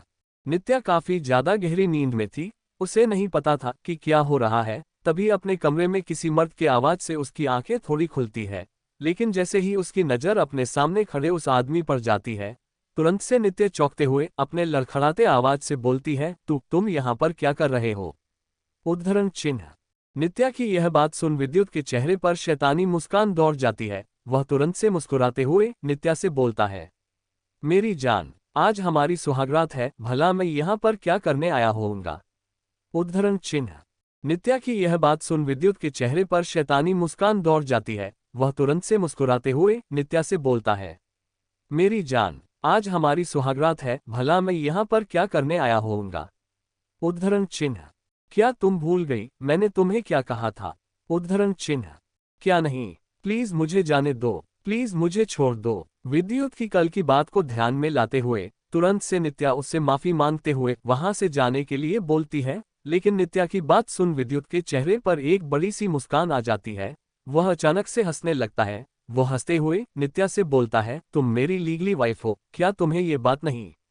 अब मेरा तुम पर हक है, इसलिए मैं जो चाहूं वो तुम्हारे साथ कर सकता हूं। उद्धरण चिन्ह। इतना बोलते हुए बिना कोई देरी किए विद्युत अपने कपड़े खोलने लगता है। वह अभी किसी जानवर से कम नहीं लग रहा था। वही अभी उसके चेहरे पर शैतानों जैसा मुस्कान भी था। उसकी यह हरकतें देख नित्या काफी ज्यादा डर जाती है। वह तुरंत से बिस्तर के कोने में पहुंच जाती है विद्युत से बचने के लिए, लेकिन उसका कोई फायदा नहीं होता। तुरंत से खुद के कपड़े खोलते हुए विद्युत नित्या का एक पैर पकड़ उसे खुद की तरफ खींचते हुए बोलता है, क्या तुम नहीं जानती तुम्हारे न कहने से शेखावत परिवार पर क्या आफत आ सकती है? उद्धरण चिन्ह। क्या नहीं? विदुर के मुंह से शेखावत परिवार सुन विद्या के आंखों के सामने उसके नानाजी अरुण जी का चेहरा ध्यान आता है। उनके बारे में सोचते हुए उसके आंखों से आंसू गिरने लगता है। वह अभी खुद को काफी ज्यादा बेचारी महसूस कर रही थी। वहीं विद्युत नित्या को ऐसे रोते देख एक सेकंड के लिए शांत हो जाता है। उसकी आंसू उसे कुछ ठीक नहीं लगते। उसे ऐसे नित्या को देख उसके लिए थोड़ा देर के लिए बुरा लगता है, पर अगले ही पल उसके सामने नताशा का चेहरा आता है, जिसके बारे में सोचते हुए विद्युत नित्या के चेहरे को पकड़ते हुए बोलता है, don't you know how to please a man? Nitya's tears had already gushed out. She had already completely revealed herself in front of him, yet he still wanted her to please him. उसकी यह बात सुन नित्या खुद की आंख बंद कर लेती है। इससे ज्यादा वो कुछ और नहीं कर सकती थी। खुद को विद्युत के सामने ऐसे हारते देख नित्या को काफी ज्यादा शर्मिंदगी महसूस हो रहा था। वह विद्युत के ये टॉर्चर बिल्कुल भी नहीं झेलना चाहती थी, लेकिन वह शेखावत परिवार पर कोई आंच भी नहीं आने दे सकती थी। उसने खुद को पूरी तरह से विद्युत के सामने छोड़ दिया था। वही विद्युत उसके साथ खेलने में लगा था। बहुत देर तक नित्या के साथ खेलने के बाद, सब कुछ हो जाने के बाद जब नित्या को ऐसा एहसास होता है कि विद्युत सो गया है, तभी उसके कानों में विद्युत की मुंह से आवाज आती है, नताशा। उद्धरण चिन्ह। ये नाम सुनते ही नित्या को अपने सीने में कांटे चुभे जैसा महसूस होता है। उसकी बगल में सोया उसका हस्बैंड, जो अभी उसके साथ दरिंदगी दिखा रहा था, वह अभी उसकी बड़ी बहन को याद कर रहा था। नित्या ये बात बहुत अच्छे से जानती थी कि विद्युत उसकी बड़ी बहन को कितना प्यार करता था, लेकिन इस वक्त उसका नाम सुनते हुए नित्या को काफी ज्यादा बुरा लगता है। उसकी आंखों से एक बार फिर से आंसू गिरने लगता है। वह ऊपर पंखे की ओर देखते हुए अपनी आंखें बंद कर लेती है। गुड मॉर्निंग मैडम, क्या आप उठ गई? उद्धरण चिन्ह। नित्या की आंखें बंद थी कि तभी उसे कानों में यह आवाज सुनाई देती है। उस आवाज को सुन नित्या अपनी आंखें खोलती है तो उसके सामने एक 40-45 साल उम्र की औरत खड़ी थी। वो अपने बगल में देखती है तो उसे विद्युत कहीं नहीं दिखता, वो यहां से जा चुका था। मैडम, बॉस जा चुके हैं, आप ये कॉफी पी सकती हैं। नित्या को ऐसे इधर उधर देखते देख वह औरत उसके सामने कॉफी बढ़ाते हुए बोलती है। उस औरत की यह बात सुन नित्या उसके हाथ से वह कॉफी ले उसे थैंक यू बोलते हुए उस कॉफी का सिप लेती है कि तभी उसको उस कॉफी से आ रहे स्मेल की वजह से नित्या को खांसी आने लगता है, जिस वजह से नित्या बिस्तर से उतर फर्श पर खड़ी हो जाती है। नित्या को उस कॉफी का टेस्ट थोड़ा अजीब लगता है और लगेगी भी जी ना, वह कॉफी कोई आम कॉफी भी नहीं था, इसमें एक प्रकार का ड्रग्स था, जिसकी वजह से नित्या विद्युत के साथ फिजिकल होने के बाद भी प्रेग्नेंट नहीं हो सकती थी। ये बात वो औरत बहुत अच्छे से जानती थी। नित्या को ऐसे उसे कॉफी के जरिए ये ड्रग्स देने के लिए उसे विद्युत ने ही बोला था। नित्या को वैसे उस कॉफी को पीते ही खास देख वो औरत थोड़ा घबरा जाती है कि नित्या कहीं से उससे कुछ सवाल न पूछे कि तभी उस औरत को बिस्तर पर लगे वो लाल धब्बे दिखते हैं, जिसे देख तुरंत से वह औरत अपने चेहरे पर झूठी मुस्कान दिखाने हुए नित्या के पास आ उसके कानों में बोलती है, कंग्रेचुलेशन मैडम, मिसेज विद्युत ठाकुर बनने के लिए। आज से आप भी बॉस की तरह मुझे रोमा आंटी बुला सकती है। उद्धरण चिन्ह। उस औरत की यह बात सुन तुरंत से नित्या चौंकते हुए उसके इशारे किए डायरेक्शन की तरफ देखती है तो तभी वो औरत बिस्तर की तरफ देख रही थी। ये देखते ही उस औरत के बातों का मतलब समझते हुए नित्या बिना को देरी किए बिस्तर पर बैठ खुद को और पूरे ब्लैंकेट को कंबल से कवर करते हुए अपना चेहरा लाल किए शर्माते हुए रोमा आंटी से बोलती है, oh sorry, thank you Roma aunty. उद्धरण चिन्ह। रात की करीब 9 बजे पूरे दिन ऑफिस में लगातार काम करने के बाद भी विद्युत अभी बिल्कुल तरोताजा दिख रहा था। वह अभी अपने दोस्त कुशाल के साथ एक बार में बैठा था। विद्युत को ऐसे उस बार में नाचते सभी लोगों को इग्नोर करते हुए सिर्फ ड्रिंक करते देख कुशाल उससे मजाक करते हुए पूछता है, कल की तुम्हारी रात कैसी रही? उद्धरण चिन्ह। मुझे कुछ ध्यान नहीं, मुझे कुछ भी नहीं हुआ था। उद्धरण चिन्ह। क्या सच में? ओह शायद से यह इसलिए था क्योंकि यह तुम्हारा फर्स्ट टाइम था। उद्धरण चिन्ह। विद्युत की बात सुन तुरंत से चौंकते हुए कुशाल उसके बाद का जवाब देता है, लेकिन जैसे ही कुशल की नजर विद्युत के गुस्से भरी आंखों पर जाती है जो कि अभी उसे ही घूर रहे थे, वह तुरंत से टॉपिक चेंज करते हुए उससे पूछता है, अच्छा वो लड़की कैसी है? लेकिन जैसे ही कुशल नित्या के बारे में पूछता है, विद्युत के सामने नित्या का रोता हुआ चेहरा घूमने लगता है, जिसमें नित्या उससे रहम की भीख मांग रही थी। नित्या के बारे में ये सोचते हुए विद्युत तुरंत से अपने हाथ में लिया वो रेड वाइन पीने लगता है। वहीं दूसरी तरफ न्यूजीलैंड में अभी नताशा बहुत ही छोटी सी स्कर्ट के ऊपर एक टी शर्ट पहने हुए राहुल का हाथ पकड़े हुए बहुत ही मस्त मौले तरीके से हाथ में हाथ डाले हुए घूमने जा रही थी। ये वही जिंदगी था जिसकी नताशा हमेशा से कल्पना कर रही थी। वह कभी भी विद्युत के साथ इतना खुश नहीं रह सकती थी क्योंकि उसका प्यार हमेशा से ही राहुल था। नताशा राहुल के साथ चल रही थी कि तभी अचानक से राहुल की नज़र वहीं से कुछ दूरी पर रखे उस न्यूज़पेपर पर जाती है, जिसे देख राहुल एक्साइटेड होकर उस पेपर को का नताशा के सामने उस न्यूज़पेपर पर लिखे हेडलाइन को पढ़ते हुए उससे बोलता है, फाइनली विद्युत सिंह ठाकुर की शादी हो ही गई। राहुल की यह बात सुन नताशा तुरंत से उसके हाथ से वो न्यूज़पेपर लेकर उसमें देखती है तो उस न्यूज़पेपर पर उस कपल फोटो के देख अचानक से नताशा के चेहरे पर जो थोड़ी देर पहले मुस्कान और चमक थी वह अचानक से गायब हो जाता है। उसका चेहरा सख्त हो जाता है। ऐसा लग रहा था जैसे उस न्यूज़पेपर पर शो हो रहे उस बड़े से पिक्चर में नताशा विद्युत और नित्या को देखकर जलन फील करती है। यह उसकी जगह थी। अगर उसने अपने घर से भागने का फैसला नहीं किया होता तो अभी विद्युत के साथ इन बड़े न्यूज़पेपर्स में उसका फोटो छपा होता, ना कि उस नित्या का ये सोचते हुए कि नताशा के हाथ की पकड़ उस पेपर पर कस जाती है। वहीं नताशा के चेहरे की उदासी को राहुल ने भी नोटिस कर लिया था। वह तुरंत से नताशा से पूछता है, क्या हुआ? तुम्हें रिग्रेट फील हो रहा है? कहीं ऐसा तो नहीं कि तुम मेरे साथ खुश नहीं? उद्धरण चिन्ह। नहीं बेबी, मैं बिल्कुल खुश हूं। क्या तुम्हें नहीं लगता अगर मुझे तुम्हारे साथ रिग्रेट फील होता तो मैं भला कभी तुम्हारे साथ कैसे होती? उद्धरण चिन्ह। अभी मैं उस खड़ूस विद्युत ठाकुर से शादी कर उसके साथ अपने लाइफ में सेटल हो गई होती, लेकिन मैं तुमसे प्यार करती हूं इसलिए तुम्हारे साथ हूं। उद्धरण चिन्ह। राहुल के बातों का इतना जवाब देते हुए नताशा अपने चेहरे पर बड़ी सी मुस्कान लाए उससे ये बोलते हुए तुरंत से उसके गले लग जाती है, लेकिन राहुल उस न्यूज़पेपर के ऊपर दिख रहे विद्युत और नित्या के फोटो को देखते हुए, नित्या के चेहरे पर अपना हाथ फेरते हुए खुद में बुदबुद आता है। बार में कुछ देर तक कुशाल के साथ बैठ ड्रिंक करने के बाद विद्युत घर पहुंचता है, तो अभी भी उसके सारे सर्वेंट लिविंग हॉल में इधर से उधर घूमते हुए अपने अपने कामों में लगे थे। ये देख विद्युत अपने सामने से गुजर रहे सर्वेंट से पूछता है, नित्या कहाँ है? उद्धरण चिन्ह। बॉस, मैडम तो सुबह से ही अपने कमरे में सो रही है।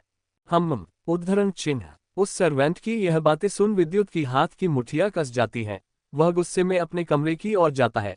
थोड़ी देर बाद जब विद्युत अपने कमरे में घुसता है तो उसकी नज़र बिस्तर पर सो रही नित्या पर जाती है। नित्या अभी काफी मासूम लग रही थी। उसके चेहरे की यह चमक देख एक सेकंड के लिए विद्युत गेट पर ही रुक जाता है, पर अगले ही पल विद्युत गुस्से में रोमा आंटी, रोमा आंटी, उद्धरण चिन्ह चिल्लाने लगता है। विद्युत के ऐसे चिल्लाने की वजह से रोमा आंटी दौड़ते हुए उसके कमरे में आती है। वहीं विद्युत को ऐसे चिल्लाते की वजह से नित्या की नींद भी खुद गई थी। वो अपने शॉक्ड एक्सप्रेशन के साथ गेट पर खड़े उस जल्लाद को देख रही थी जो अभी पागलों की तरह बिहेव कर रहा था। वही रोमा आंटी को देखते ही विद्युत उसने गुस्से में चिल्लाते हुए बोलता है, आंटी यह सब क्या है? ये लड़की सुबह से इस बिस्तर पर क्या कर रही है? क्या मैंने आपको कहा नहीं था कि इसके साथ आपको क्या करना है? सॉरी बॉस, वो मैडम की हेल्थ थोड़ी ठीक नहीं थी, इसलिए मैंने उन्हें जाने दिया, पर मैं कल से इनका ख्याल अच्छे से रखूंगी। वैसे भी आज तो इन्होंने खाना भी नहीं खाया। उद्धरण चिन्ह। रोमा आंटी की यह बात सुन विद्युत थोड़ा शांत हो जाता है, पर फिर कुछ सोचते हुए वह उनसे बोलता है, आप जा सकती हैं, लेकिन कल से यह मुझे अपनी ड्यूटी निभाते हुए दिखनी चाहिए। उद्धरण चिन्ह। Okay boss. विद्युत के बातों का इतना जवाब देते हुए रोमा आंटी वहां से चली जाती है। उनके जाने के बाद नित्या विद्युत को अपने तरफ ऐसे गुस्से भरी आंखों से घूरने देख अपने घबराए हुए आवाज में पूछती है, तुम वापस आ गए? उद्धरण चिन्ह। नित्या की यह बातें सुन विद्युत के चेहरे पर मुस्कान दौड़ जाता है। वह तुरंत से नित्या की तरफ बढ़ते हुए मुस्कुराकर बोलता है, तो तुमने मुझे मिस किया? उद्धरण चिन्ह। क्या नहीं? विद्युत की यह बात सुन तुरंत से नित्या अपनी घबराई हुई आवाज में बोलती है। उसकी यह बात सुनने के बाद विद्युत के चेहरे की मुस्कान थोड़ी बड़ी हो जाती है। वह नित्या जो कि बिस्तर के कोने पर पहुंच गई थी, तुरंत से उसके पास जा बैठते हुए उसके हाथ को पकड़ उसे उसके ही पीछे मोड़ देता है। विद्युत के इस हरकत की वजह से नित्या की आह निकल जाती है। वह तुरंत से विद्युत को उसे छोड़ने के लिए बोलते हुए बोलती है, प्लीज प्लीज मुझे जाने दो मुझे। उद्धरण चिन्ह। आज तुमने कुछ नहीं खाए? भला ऐसा क्यों? उद्धरण चिन्ह। क्योंकि मुझे भूख नहीं लगा था। लेकिन नित्या के बोलते ही अगले पल उसके पेट से घरघराहट को आवाज आनी शुरू हो जाती है, क्योंकि वह सुबह से कुछ खाए नहीं हुई थी। उसकी यह हरकत देख विद्युत के चेहरे पर एक छोटी सी मुस्कान दिखाते हुए उसे बोलता है, तो तुम्हारे भूख न लगना मतलब ये था? नित्या को शर्मिंदगी महसूस होता है। वो यहाँ नहीं रहना चाहती थी, इसलिए उसने सुबह से कुछ खाया भी नहीं थी, और अभी विद्युत को देख वह झूठ बोल देती है, लेकिन उसके पेट में उसका साथ नहीं दिया। वहीं नित्या को कोई जवाब ना देता देख विद्युत उसकी हाथ को और ज्यादा कस के पीछे की ओर मोड़ देता है, जिससे नित्या की दर्द बढ़ जाता है। वो विद्युत से खुद को छोड़ने के लिए रिक्वेस्ट करती है। ये देख विद्युत अपने चेहरे पर शैतानी मुस्कान लिए नित्या की कानों के पास जा उससे अपनी सेडिक्टिव आवाज में बोलता है, तो तुम चाहती हो मैं तुम्हें छोड़ दूं, तुम्हारे साथ बेटर बिहेव करूं?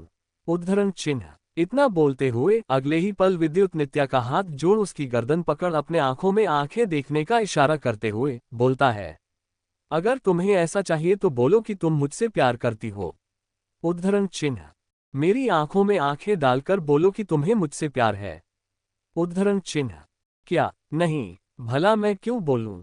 उद्धरण चिन्ह। नित्या को ऐसे तुरंत से ना बोलता देख विद्युत अपने हाथ ही पकड़ उसके चेहरे पर बढ़ाते हुए उससे अपने दांत पीसते हुए बोलता है, मैंने कहा बोलो कि तुम्हें मुझसे प्यार है। उद्धरण चिन्ह। आई सेड से यू लव मी। उद्धरण चिन्ह। नित्या के दिमाग में कुछ भी समझ नहीं आ रहा था। विद्युत का अचानक से ऐसे पागलों की तरह बिहेव करना नित्या को और पागल कर रहा था। वह बहुत कोशिश करती है, लेकिन विद्युत उसके ऊपर चढ़ते जा रहा था। उसके ऐसे हाथ पकड़ने की वजह से नित्या को अपने जबड़े में दर्द सा महसूस होता है। उसकी आंखों से आंसू निकलने लगे थे। यह दर्द उसकी सहन से ऊपर जा रहा था, इसलिए अंत में थक हार के अपने सामने बैठे उस राक्षस को देखते हुए नित्या अब उसका दर्द और ज्यादा ना बर्दाश्त करते हुए नित्या अपनी लड़खड़ाई आवाज में बोलती है, आई लव यू। उद्धरण चिन्ह। क्या सच में? उद्धरण चिन्ह। आई लव यू। विद्युत का यह पागलपन देख नित्या अपने आप पर कंट्रोल करते हुए विद्युत से बोलती है। नित्या को वैसे ये बोलते देख विद्युत के चेहरे पर एक बड़ी सी मुस्कान दौड़ जाता है। वो तुरंत से नित्या के चेहरे को छोड़ उसके गाल को छूते हुए बोलता है, ओह सॉरी, मुझे तुम्हारा दिल तोड़ना पड़ेगा क्योंकि मैं सिर्फ नताशा से प्यार करता हूं। उद्धरण चिन्ह। विद्युत की यह बात एक बार फिर से नित्या के सीने में खंजर घोंपने के लिए काफी थे। वह समझ नहीं पा रही थी कि उसके सामने बैठा यह पागल आदमी यह सब करके साबित क्या करना चाहता है। ठीक है, वो उसकी बहन से प्यार करता था, ठीक है, नताशा उसकी पहली प्यार थी, लेकिन वह भला उसे ऐसे क्यों तकलीफ दे रहा है? इसलिए क्योंकि वह अपनी बहन की जगह पर थी। अगर ऐसा है तो फिर वह से आई लव यू क्यों सुनना चाहता है? ये सोचते हुए नित्या अपने आंसू को पूछते हुए बोलती है, आखिर तुम ये सब करना कर साबित क्या करना चाहते हो? तुम्हें इससे क्या मिलेगा? उद्धरण चिन्ह। क्या तुम्हें नहीं पता सेटिस्फैक्शन? मैंने पहले ही बोला था, तुम्हारी बहन के दिए जख्मों को मैं तुम्हें भुगताऊंगा, तो फिर भला तुम्हें ये सवाल ही क्यों पूछना? उद्धरण चिन्ह। वैसे देखो, मुझसे शादी करने से पहले तुम कितनी लंबी लंबी बातें कर रही थी और आज मेरी पालतू बिल्ली बन मेरी सारी बातें मान रही हो। उद्धरण चिन्ह। विद्युत की यह बातें सुन नित्या अपनी आंसू पोंछ लेती है। यह आदमी पागल था। उसको ऐसे मजबूर करने के बाद उसे ऐसा लग रहा था जैसे वो जीत लिया है, जबकि सच्चाई कुछ और ही। नित्या ये सब कुछ बस अपने नाना जी की वजह से सग रही थी। विद्युत को ऐसे मुस्कुराते हुए, खुद पर ऐसे प्राउड फील करता देख नित्या अपना चेहरा दूसरी तरफ फेरते हुए बोलती है, वक्त सबका बदलता है, बस सही वक्त का इंतजार करना चाहिए। लेकिन इतना बोलते हुए जैसे ही नित्या वहां से जाने को होती है कि अगले ही पल विद्युत उसका हाथ पकड़ उसे खुद के नीचे करते हुए, नित्या के होठों पर किस करते हुए उससे बोलता है, पर तुम्हारा वक्त कभी नहीं बदलेगा, क्योंकि वह विद्युत सिंह ठाकुर की गिरफ्त में है। अब जबकि तुमने ये बोला है कि तुम मुझसे प्यार करती हो, तो मुझे उम्मीद है तुम अपनी बात से नहीं पलटोगी। उद्धरण चिन्ह। दूसरे दिन जैसे ही सुबह पहर नित्या की नींद खुलती है, वह फिर से अपने सामने रोमा आंटी को ही पाती है, जो उसके लिए आज फिर से कॉपी लेकर खड़ी थी। आंटी की कॉपी वैसे तो नित्या को पसंद नहीं थी, लेकिन इतना सुबह सुबह उन्हें खुद के लिए इतना मेहनत करता देखना वह उन्हें ना भी नहीं कर पाती है। नित्या उनसे वह कॉफी लेकर पीने लगती है। ये देख रोमा आंटी नित्या से बोलती है, मैडम, दरअसल इस घर में कुछ ऐसे काम है जो कि आपको करना होगा। आपको भी उन कामों में हम सभी का हाथ बटाने के लिए बॉस ने बोला है। रोमा आंटी की यह बात सुन नित्य चौंक जाती है। क्या सच में विद्युत ऐसा चाहता था कि नित्य उसके घर में वह सारे काम करे जो कि उसके सर्वेंट करते थे? पर फिर भी नित्य इतना जल्दी हार तो नहीं मान सकती थी। वह तुरंत से अपना सिर हाँ हिलाते हुए बोलती है, ठीक है रोमा आंटी, मैं आती हूँ। नित्या के बोलते ही अगले ही पल रोमा आंटी उसके हाथ में इस घर के काम करने वाले स्टाफ के कपड़ों में से एक कपड़ा लाकर उसे देते हुए बोलती है, मैडम आपको ये पहनना होगा, इस घर के सारे सर्वेंट यही पहनते हैं। उद्धरण चिन्ह।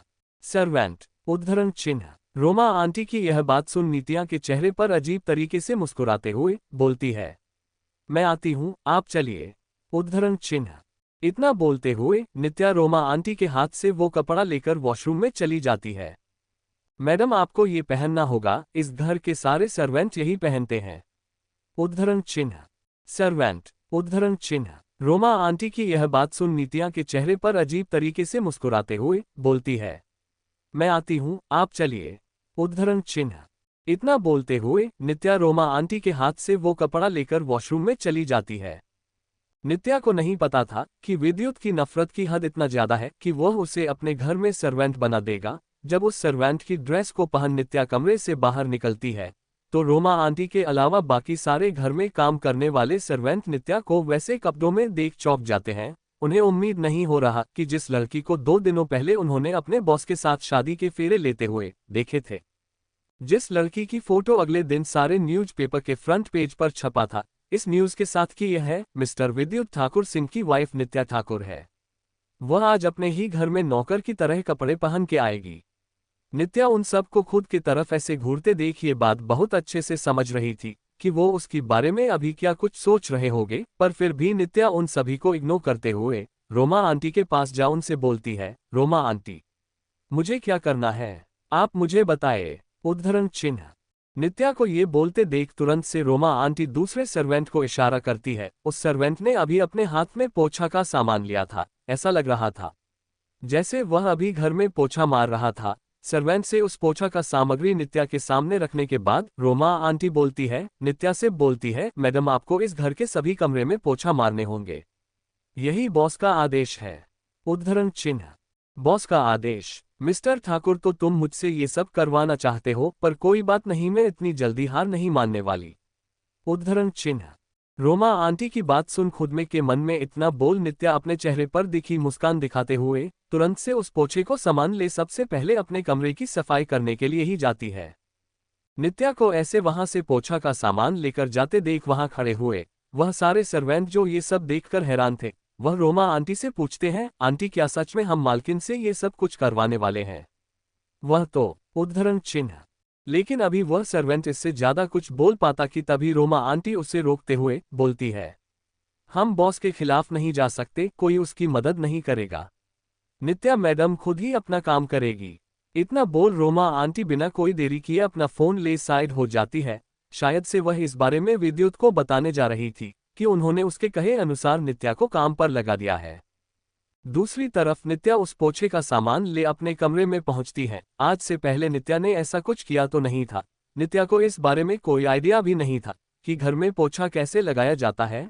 लेकिन हाँ, जब भी वह अपने कमरे में बैठकर स्टडी किया करती थी, तब उसके घर में काम करने वाले लता आंटी हर रोज सुबह उसके कमरे का पोछा मारने आती थी। अपने स्टडी के दौरान कभी कभी नित्या उनको देखा करती थी, इसीलिए उसे इस बात का अंदाजा था कि कैसे क्या कुछ किया जाता है। लेकिन जब वह कमरे का पोछा लगाना शुरू करती है, तब जाकर उसे रियलाइज होता है कि जो काम दिखने में जितना ही आसान लगता है, वह करने के वक्त उतना ही मुश्किल।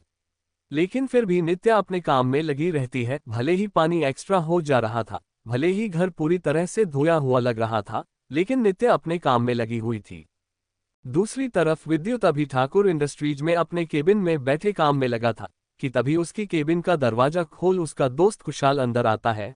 विद्युत को ऐसे अपने सामने रखे उस फाइल को बिना अपनी पलकें झपकाए देखते हुए देख खुशहाल से मजाक करते हुए बोलता है, अरे भाई ऐसा क्या देख रहा है, तेरी आंखें बाहर निकल आएगा। उद्धरण चिन्ह। क्या तू अपना बकवास सुबह सुबह भी चालू रहता है, तुझे शांति से कुछ बोलने नहीं आता? उद्धरण चिन्ह। विद्युत की ऐसी गुस्से भरी आवाज सुन खुशहाल ज्यादा कुछ ना बोलते हुए उस फाइल के ऊपर एक नजर डालने के बाद अपने शॉक एक्सप्रेशंस है विद्युत से पूछता है, अरे भाई क्या सच में तू नित्या के बारे में इंफॉर्मेशन इकट्ठा करवा रहा है? लेकिन क्यों? भला एक रात में ही तुम्हें उसके अंदर इतना इंटरेस्ट कैसे आ गया? उद्धरण चिन्ह। क्या तुम्हें कोई प्रॉब्लम है? उद्धरण चिन्ह। नहीं, बिल्कुल नहीं। विद्युत की बातों का इतना जवाब देते हुए खुशहाल अपने मुंह पर उंगली रख खुद को शांत कर लेता है। विद्युत के सामने रखे उसकी इंफॉर्मेशन में नित्य बारे में पूरी इंफॉर्मेशन थी। आज से करीब 15 साल पहले जिस दिन नताशा के डैड की मौत हुई थी, उस कार एक्सीडेंट में उसी दिन अरुण जी नित्या को लेकर उस घर में आए थे। नित्या के बारे में यह इंफॉर्मेशन पढ़ते हुए विद्युत अपने सामने रखे उस कॉफी के एक शिप लेते हुए खुद में बोलता है, ये वही दिन था जिस दिन मैं नताशा से पहली बार मिला था। विद्युत को ये बात अपने चेहरे पर एक मुस्कान लिए बोलते देख खुशहाल अजीब तरीके से शकल बना लेता है। उसे नहीं पता था कि आखिर उस लड़की ने उसके दोस्त को ऐसी क्या बातें बोली थी, ऐसा क्या पट्टी पढ़ाया था कि उसका दोस्त विद्युत बचपन से ही नताशा के पीछे पागल था। वो शुरू से ही नताशा से शादी करना चाहता था। विद्युत के इस बात का जवाब देते हुए खुशहाल उससे थोड़ा उखड़ी हुई आवाज में बोलता है, मैंने पता लगा लिया है, नताशा अभी कहाँ है, अगर तू चाहे तो मैं इन सब में तेरी मदद कर सकता हूँ। उद्धरण चिन्ह। वह भी न्यूजीलैंड के एक छोटे से होटल में अपने बॉयफ्रेंड राहुल के साथ है। लेकिन तुम्हें ये बात जानकर आश्चर्य होगा, उसका बॉयफ्रेंड जैसा दिखता है वैसा है नहीं। उद्धरण चिन्ह।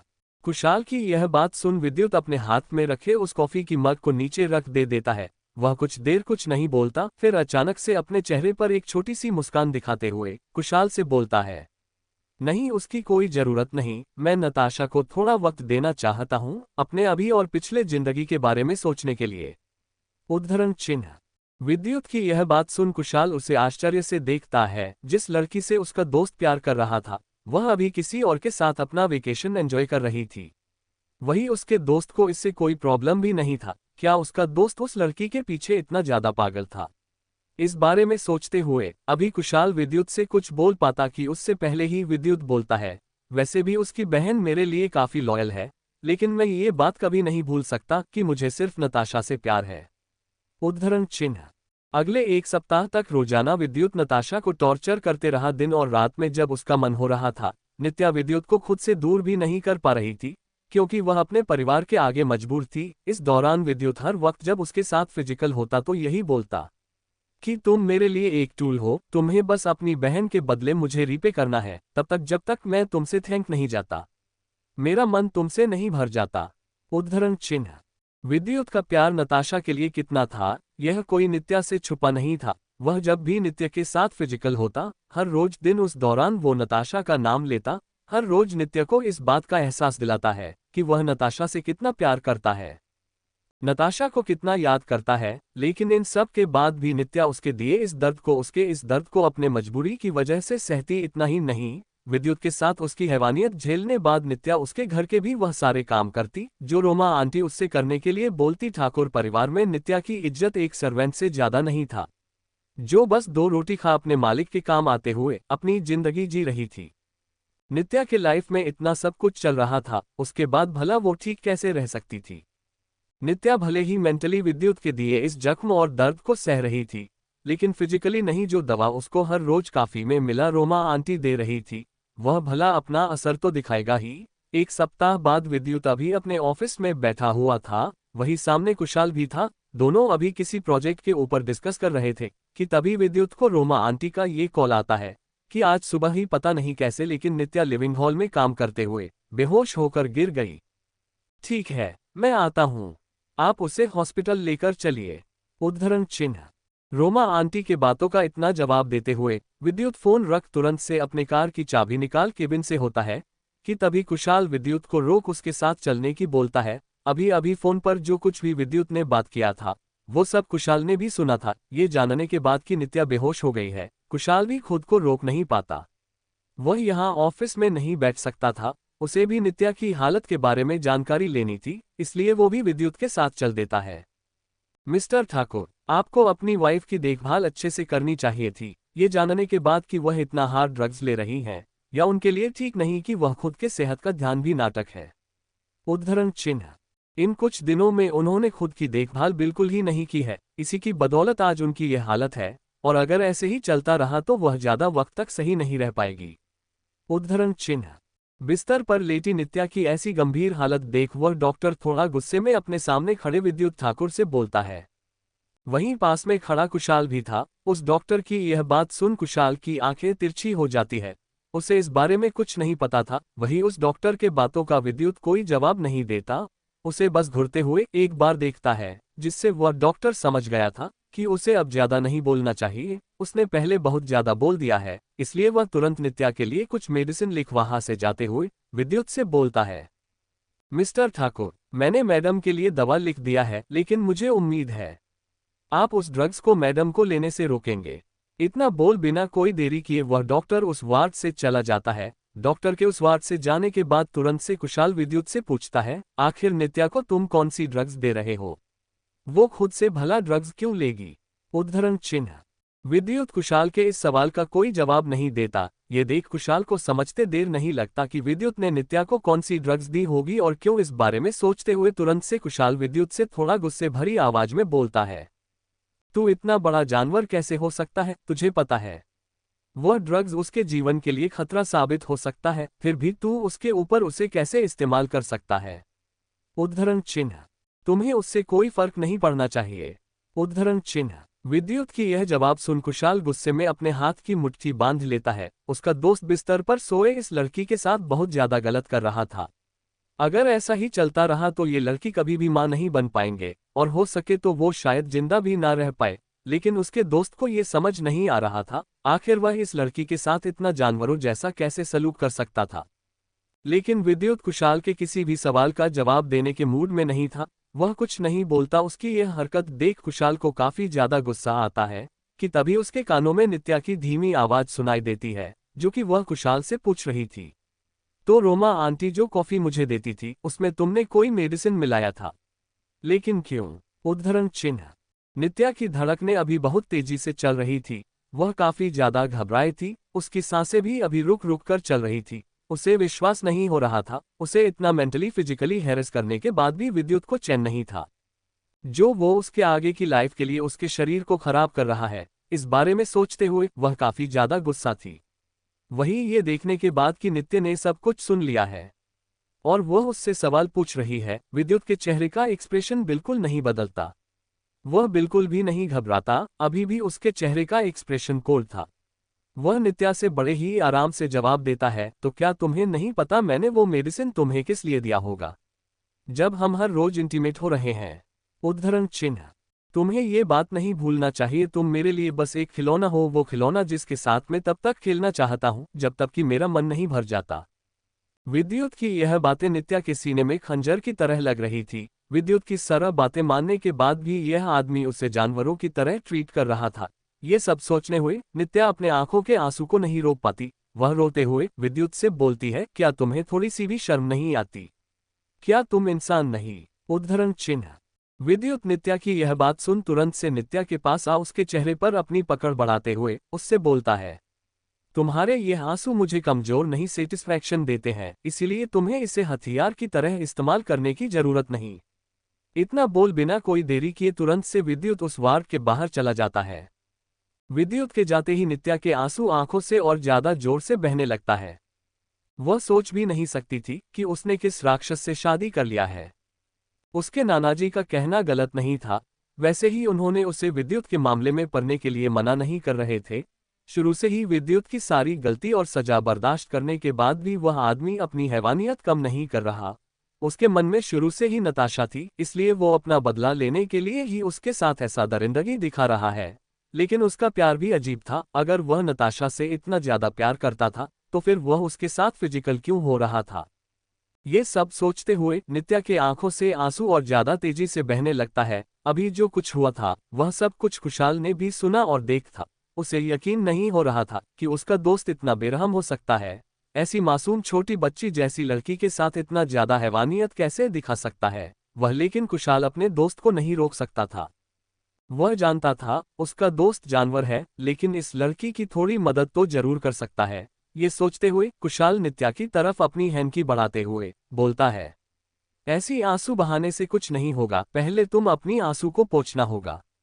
उद्धरण चिन्ह। पर खुशहाल के इतना बोलने के बाद भी नित्या शांत होती ये देख खुशहाल नित्या के तरफ देख कुछ सोचते हुए अचानक से बोलता है, वैसे ये है कि मैं तुम्हारे आंसू को पोंछने के लिए नहीं, तुम्हारे नाक को पोंछने के लिए दे रहा हूँ। देखो तू अभी बच्चों की तरह रो रही हो, इससे तुम्हारा इंप्रेशन मेरे ऊपर कुछ ठीक नहीं आ रहा। उद्धरण चिन्ह। खुशहाल की यह बात सुनने के बाद नित्या थोड़ा एम्बरेश फील करती है। वह तुरंत से खुशहाल से हैंकी के अपने आंसू को पोंछती है। नित्या को ऐसे आंसू पोंछते देर खुशहाल के चेहरे पर एक छोटी सी मुस्कान दौड़ जाती है। वह नित्या के इस मासूम चेहरे की और कुछ सोचते हुए बोलता है, तुमने किस राक्षस से शादी की है? क्या तुम्हें यह बात पता नहीं? भले ही कितनी बड़ी प्रॉब्लम क्यों ही नहीं आए हो, तुम्हारे नानाजी पर तुम्हें इन सब के बीच नहीं आना चाहिए था। उद्धरण चिन्ह। खुशहाल की यह बातें सुन बिना अपनी पलकें झपकाए नित्या उसके तरफ देख रही थी। ये देख खुशहाल नित्या की आंखों से आ रहे उस आंसू को आगे बढ़ पोंछते हुए बोलता है, ऐसे आंसू दिखा तुम उसके सामने खुद को और ज्यादा कमजोर दिखा रही हो, इसलिए बेहतर होगा कि तुम वह करो जो वह देखना नहीं चाहता। उद्धरण चिन्ह। खुशहाल के इस बात को सुन नित्या कुछ नहीं समझ पाती। ये देख खुशहाल नित्या को कुछ ऐसी बातें बताने लगता है जिससे नित्या की आंखें चमक जाती है।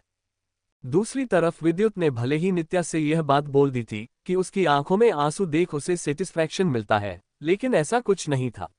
नित्या के यह आंसू हमेशा से ही विद्युत के दिल के कोने में दर्द बढ़ाने के लिए काफी थे।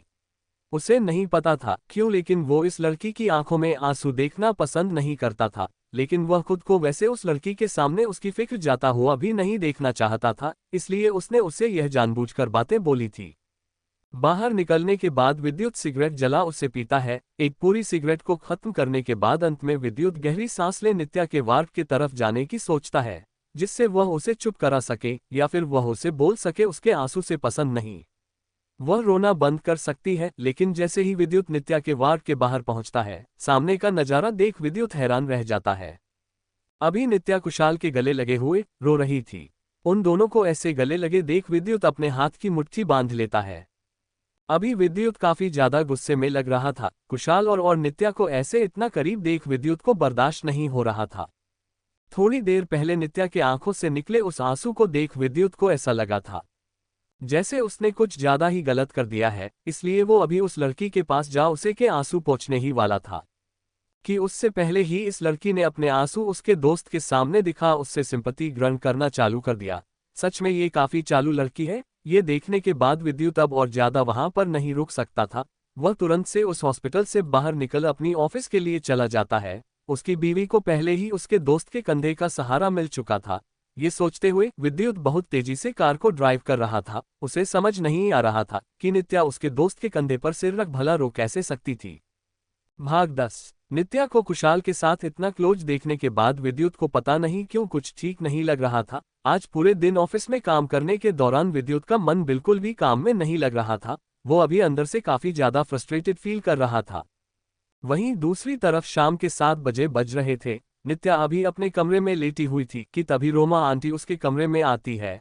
हॉस्पिटल से लाने के बाद भी नित्या ने अभी सुबह से कुछ भी नहीं खाई थी, इसलिए रोमा आंटी एक बार फिर से कोशिश करते हुए नित्या को खाने के लिए मनाने आई थी। मैडम, आपने सुबह से कुछ भी नहीं खाया, अगर ऐसा ही चलता रहा तो आपका फिर से तबीयत खराब हो जाएगा। आप कुछ खा लीजिए। उद्धरण चिन्ह। नहीं, मुझे भूख नहीं, आप यहाँ से जा सकती है। उद्धरण चिन्ह। पर मैडम, नित्या को ऐसे गुस्से भरी आवाज में ये बोलते देख अभी रोमा आंटी उससे कुछ और ज्यादा बोल पाती कि उससे पहले ही नित्या के कमरे के गेट पर विद्युत का आगमन होता है। अभी अभी रोमा आंटी और नित्या के बीच में क्या बातें हुई थी, वह सब कुछ विद्युत ने भी सुना था। ये सुनने के बाद कि अभी नित्या ने सुबह से कुछ नहीं खाए, रोमा विद्युत थोड़ा गुस्से भरी आवाज में पूछता है, क्या इस लड़की ने सुबह से कुछ भी नहीं खाया? उद्धरण चिन्ह। नहीं सर, मैडम सुबह से भूखी है, मैंने तो उन्हें कितनी बार। उद्धरण चिन्ह। आप जा सकती है। अभी रोमा आंटी अपनी बात खत्म कर पाती है कि उससे पहले ही विद्युत उसे वहां से जाने का आदेश दे देता है। रोमा आंटी विद्युत को ऐसे गुस्से भरी आवाज सुन तुरंत से वो खाने का प्लेट वहीं रख उस कमरे से निकल जाती है। उनके जाने के बाद विद्युत नित्या के सामने जा खड़ा हो जाता है, जो अभी अपना चेहरा दूसरी तरफ किए हुए थी। नित्या को ऐसे उससे नजरें चुराते देख विद्युत उससे बोलता है, तुम खाना नहीं खा रही हो, क्या ड्रामा है? उद्धरण चिन्ह। मिस्टर ठाकुर, मुझे अपनी जान थोड़ा प्यारा है, क्या पता इस खाने में आपने जहर मिला दिया हो। उद्धरण चिन्ह। नित्या की यह बात सुन विद्युत की हाथ की मुट्ठी गुस्से में बांध लेता है। ये लड़की उसे जानबूझकर भड़काने की कोशिश कर रही थी।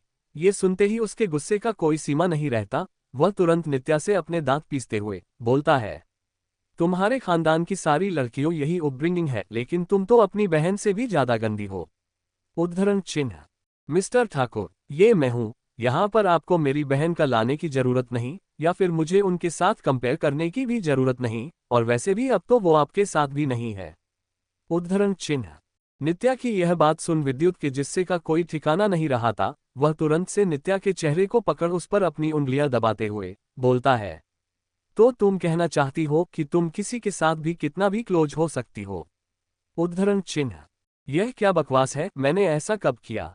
उद्धरण चिन्ह। नित्या को समझ नहीं आ रहा था कि विद्युत उससे किस बारे में बात कर रहा था। वह तुरंत से उसे मना कर देती है, लेकिन उसकी यह बात सुनने के बाद विद्युत के चेहरे पर एक शैतानी मुस्कान आ जाती है। वह हंसते हुए नित्या का मजाक उड़ा रहा था, पर अचानक से उसे चेहरे पर अपनी पकड़ बढ़ाते हुए बोलता है, क्या तुम भूल गई आज हॉस्पिटल में क्या हुआ, और तुम कैसे कुशाल से चिपकी हुई थी? उद्धरण चिन्ह। नित्या, तुम्हें ये बात कभी नहीं भूलना चाहिए। तुम मुझसे कितना ही नफरत क्यों ना करो, पर तुम मुझे छोड़ किसी और के साथ जाने का हक नहीं, वरना तुम जानती हो मैं तुम्हारे परिवार के साथ। इतना बोलते हुए विद्युत हंसने लगता है। नित्या अपने सामने बैठे उस आदमी को हंसते हुए देख रही थी, जो अभी किस राक्षस से कम नहीं था। विद्युत को ऐसे देख नित्या को काफी ज्यादा गुस्सा आ रहा था। उसे अपने नाना जी की बात का रियलाइजेशन अब हो रहा था कि उसने कितनी बड़ी गलती कर दी इस आदमी के सामने। यह आदमी सच में बहुत ज्यादा क्रूर है। पर अचानक से यह सोचते हुए नित्या को कुशाल की बात याद आती है, जिस बारे में सोच नित्या भी खिलखिलाकर हंसने लगती है। विद्युत के कानों में जैसे ही नित्या के हंसने की आवाज आती है, वह चौंक जाता है। वह शॉक्ड एक्सप्रेशन के साथ नित्या की तरफ देखता है, जो अभी अपने आंखों में आंसू भरे चेहरे पर मुस्कान लिए हुए थे। नित्या के इस एक्सप्रेशन को देख विद्युत को कुछ समझ नहीं आ रहा था, लेकिन अगले ही पल नित्या जो करती है उसे देख विद्युत हैरान हो जाता है। नित्या अभी काफी दर्द में थी। उसे विद्युत का ऐसा बोलना बिल्कुल पसंद नहीं आ रहा था। लेकिन उसके पास कोई उपाय नहीं था। वो अब कुशाल के कहे अनुसार नित्या अपना दिमाग लगा रही थी, इसलिए विद्युत को ऐसे हंसते देख वो भी हंसने लगती है। और अभी विद्युत के ऐसे शॉक्ड एक्सप्रेशन को देख उसे यकीन हो गया था कि उसका प्लान वर्क कर रहा है। अगले ही पर बिना को देरी किए नित्या अपने शरीर पर पहने उस कपड़े को खोलने लगती है। ये सब देख विद्युत पूरी तरह से हैरान था, उसे समझ नहीं आ रहा था नित्या क्या करने की कोशिश कर रही है। अभी वो ज्यादा कुछ इस बारे में समझ पाता कि उससे पहले ही नित्या अपने पूरे कपड़े खोलकर उसे मोड़ते हुए विद्युत के चेहरे पर फेंकते हुए बोलती है, मिस्टर ठाकुर, तो ठीक है, मैं आपकी बनने के लिए तैयार हूँ। उद्धरण चिन्ह। विद्युत को नित्या के साथ जबरदस्ती करने में सुकून मिलता था, उसे ऐसा लगता था उस वक्त वो अपनी नताशा को सजा दे रहा है, लेकिन अभी नित्या को ऐसे करते देख वो चौंक जाता है, उसे समझ नहीं आता कि वह क्या करे। लेकिन अगले ही पल नित्या उसका हाथ पकड़ उसे अपने चेस्ट के पास ले जा उस पर रखते हुए बोलती है, मिस्टर ठाकुर, अब आप ऐसे शांत क्यों हैं? क्या आप अपनी दरीदगी नहीं दिखाने वाले? क्यों अपने अंदर की मर्दानगी खत्म हो गई है? उद्धरण चिन्ह। Leave me, just leave my hand. इतना बोलते हुए नित्या को खुद से दूर धकेलते हुए विद्युत अपने हाथ उसके शरीर से दूर करते हुए तुरंत से उस बिस्तर से उठ जाता है। ये देखने नित्या हंसते हुए उसका मजाक उड़ाते हुए बोलती है, मिस्टर ठाकुर, ऐसा क्यों लग रहा है कि आपके अंदर की मर्दानगी खत्म हो गई है? उद्धरण चिन्ह।